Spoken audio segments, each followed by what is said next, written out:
వచ్చేసా. వస్తే వచ్చావు, నోరు మూసుకోవయ్యా బాబు. ఎక్కడ ఎక్కడ దడి, ఎక్కడ పిల్ల? గట్టిగా అరవకయ్యా, అసలే ఈ ఊరు సంగతి నీకు తెలీదు. ఎక్కడ ఎక్కడ బాబాయ్, బ్రహ్మాండమైన బోణి, అరుగు అమ్మాయిలు. నువ్వు చెట్టు వెనకాలకెళ్ళి కెమెరాతో లటక్క నొక్కే, కావాలంటే నీ గట్టు వెనకని సటక్కని సైకి చేస్తా.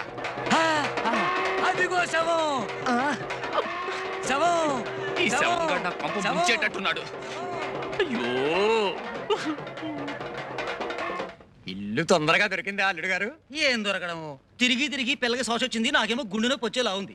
వరహారావు గారు లాంటి ఒక్కడు చెప్పడు.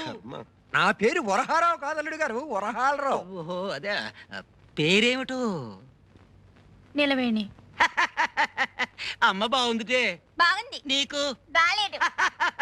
పిల్లలు నా పిల్లలే మొదటి కళత్రం తాలూకు. రెండో సంబంధం అనుకున్నాం గాని పిల్లలు కూడా ఉన్నట్టు తెలియదే. మరేంటి? అసలు నేను పెళ్లి చేసుకుంటున్నదే వేళ కోసం మావగారు కట్నం డబ్బులు చెరువు 5,000 పిల్లల పేర బ్యాంకులో పడేసి కృష్ణారామ అనుకుంటూ నేను సన్యాసం తీసుకుంటాను. చూడండి సన్యాసిరావు గారు, కాషాయం కట్టుకుందాం అనుకునే పింజారీలు మీకు పెళ్ళెందుకండి? లేవండి లేవండి. మీ బతుక్కి 2 పిల్లలు, 10,000 కట్నం, రెండో పెళ్లి. పోలీసులకు చెప్పి ఓస లెక్క పెట్టిస్తాను. బయటకెళ్ళండి. ఆడపెళ్లి వారు ఇంత దౌర్జన్యం చేస్తారని తెలుసుంటే ఇక్కడ రాకపోతున్నాను. లేవండి. ఇంతకంటే మంచి పిల్లని పెళ్లి చేసుకుని మరీ సన్నిస్తాను. వేధవ సంబంధం, వేధవ సంబంధం. డొక్కు మొహం నువ్వును. నీకేం బయలేదు అత్తయ్య. నిలవేణి అలా వెళ్ళిపోతుంది, గోదాట్లో దూకేస్తుందేమో. నిలవేణి నిలవేణి ఎందుకు ఆ కన్నీళ్లు? ముసలి వేధవ తప్పిపోయినందుకు ఆనందపడాలి కానీ అసలు ఆడపిల్లల జీవితాలతో ఆడుకునే ముసలి పెళ్లి కొడుకులు నశించాలి.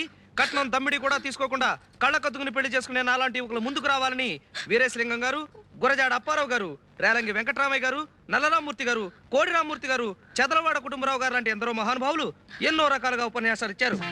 అందుచేత నీకేం భయం లేదు, నువ్వు నవ్వాలి. నవ్వాలి, నవ్వుతూనే ఉండాలి. జమజ. ఎవడాడు? నేనే. వీరేశలింగం పంతులు గారు పోయారెట్టాగా అనుకున్నాను. లింగాన్నే మింగేసేవాడి పుట్టావు. నేనెప్పుడు అంతే. ఆడపిల్ల కన్నీళ్లు పెట్టుకుంటే ఎత్తుకునే ఆడించి కౌగులించుకుని ముద్దు పెట్టుకుంటే గాని తోచదుగా. చా, కళ్ళు దించుకుపోతాయి. ఇంకా టైం ఉందిలే.